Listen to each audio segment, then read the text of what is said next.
Bonjour à tous. Comme vous le savez, nous allons voir aujourd'hui la troisième étape de la préparation d'un studio audiovisuel mobile ou plateau mobile. Alors, si vous ne savez pas de quoi je parle, vous cliquez ici sur le lien qui s'affiche pour visionner la première vidéo qui vous présente en fait le concept des studios mobiles. Et ensuite, vous nous rejoignez en ayant regardé les 2 premières vidéos sur le sujet.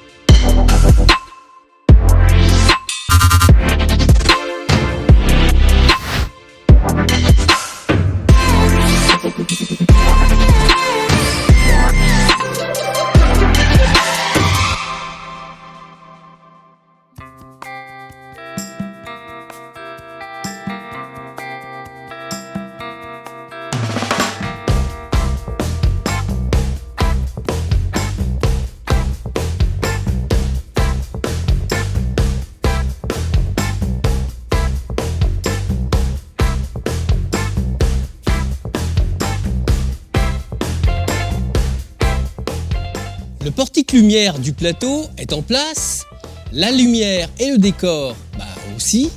Il nous reste à installer la caméra et la régie, ce qui n'est pas une mince affaire. Alors, nous allons entrer là dans le vif du sujet. Installez-vous confortablement, c'est maintenant.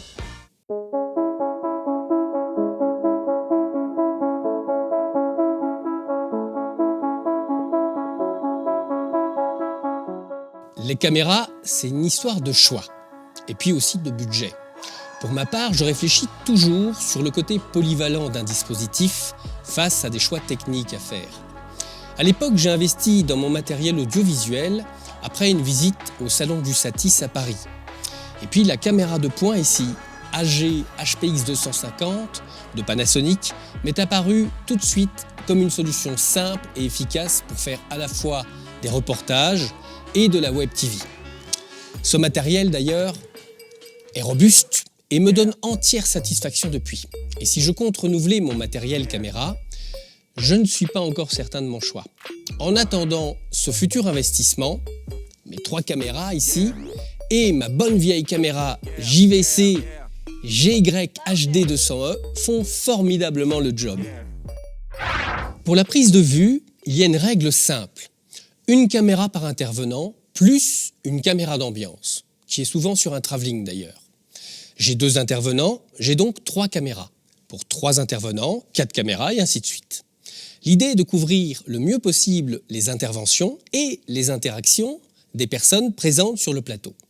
Le dispositif actuel fonctionne avec 1, 2, 3, 4 caméras.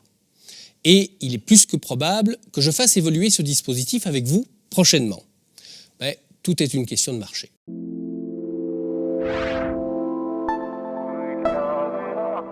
Les caméras se placent le plus loin possible du plateau, dans la mesure du possible. La plupart du temps, elles sont fixes sur mes plateaux.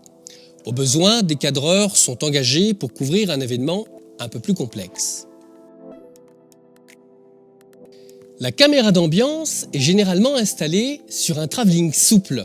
Cela permet de dynamiser la réalisation et de donner un côté très télé au rendu final. Un opérateur est d'ailleurs de rigueur pour cette caméra. J'y installe même une grue manuelle lorsque j'ai la place de le faire. Par contre, les rendus sont encore plus télévisuels. La plupart du temps d'ailleurs, un opérateur unique convient pour la majorité des contrats. Pourquoi ? Parce que le dispositif reste rationnel en termes d'espace au sol et cela réduit considérablement le coût de production. Évidemment, il est équipé d'un système d'interconnexion. Ici, c'est un talkie-walkie pour communiquer avec le réalisateur qui donne des instructions au cadreur.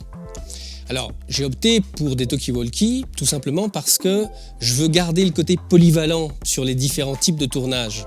Ceux-ci sont étanches, en cas de pluie donc, et ils ont une portée de 10 km au maximum, ce qui n'est déjà pas si mal.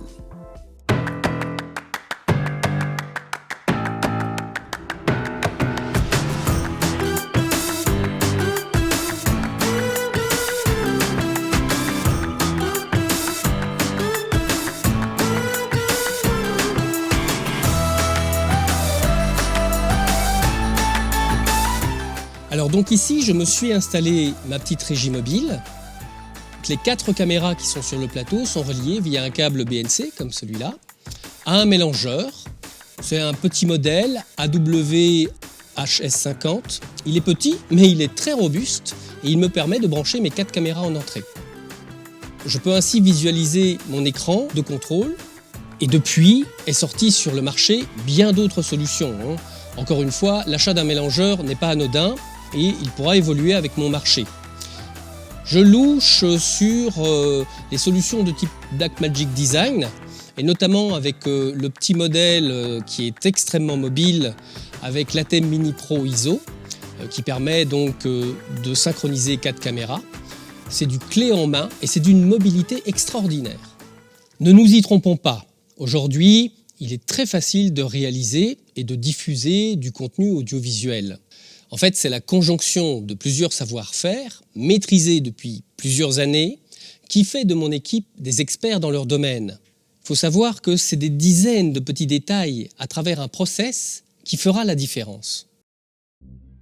Alors, je reviens sur ma régie. Pour obtenir une image sur un ordinateur, une carte d'acquisition graphique est indispensable. La voici. Elle est reliée à un mélangeur, le voilà, et ressort vers l'ordinateur qui est capable, lui, de réceptionner le signal vidéo des caméras en plateau. La carte est externe parce que je pense qu'il est préférable de la dissocier de l'ordinateur, tout simplement parce que je peux à loisir choisir n'importe quel ordinateur et m'en servir comme console de régie. Voilà, donc je passe d'une caméra à l'autre, tout simplement. Évidemment, une série de réglages logiciels est nécessaire, mais l'objet de cette présentation est de vous montrer les principes de fonctionnement du dispositif, mais pas de faire un tutoriel sur l'assemblage d'une régie.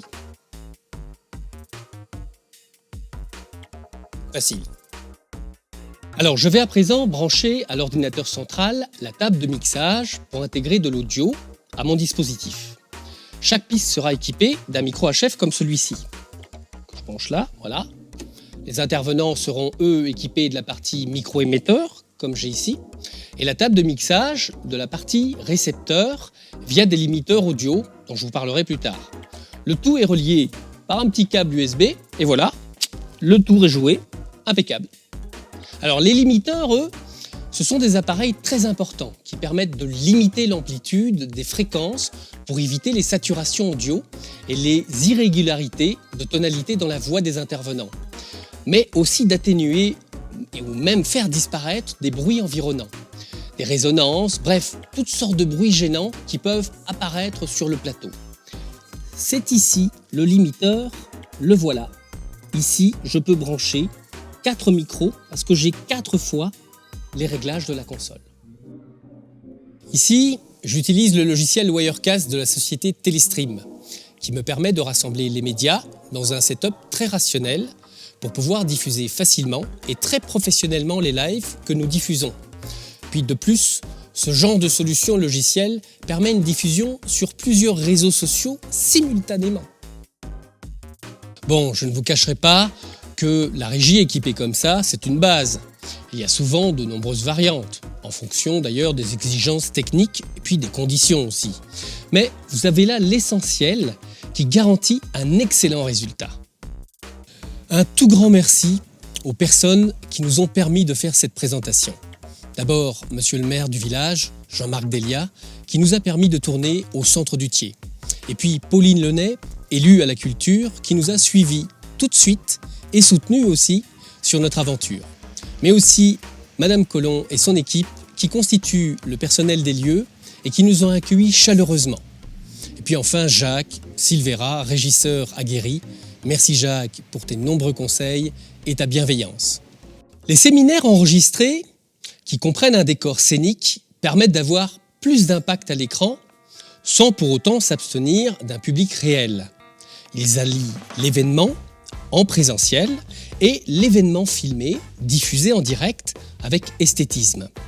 Il permet également de réaliser un enregistrement qui peut être diffusé en replay pour les spectateurs qui n'ont pas pu être présents le jour de l'événement. C'est une forme de prestation qui soutient l'image de marque d'une entreprise et qui diffuse de l'information à un public particulier en ligne. En attendant le 4e épisode qui portera, je vous le rappelle, sur la préparation des médias et la liste des différents intervenants sur un plateau vidéo, je vous souhaite encore et toujours le meilleur. J'espère que cette vidéo vous aura inspiré. Alors n'hésitez pas à me contacter si vous avez des questions en particulier. Je serai ravi de vous répondre le plus rapidement possible. Et puis d'ici là, projetez-vous sur un projet pour mettre en avant votre communication audiovisuelle. Salut!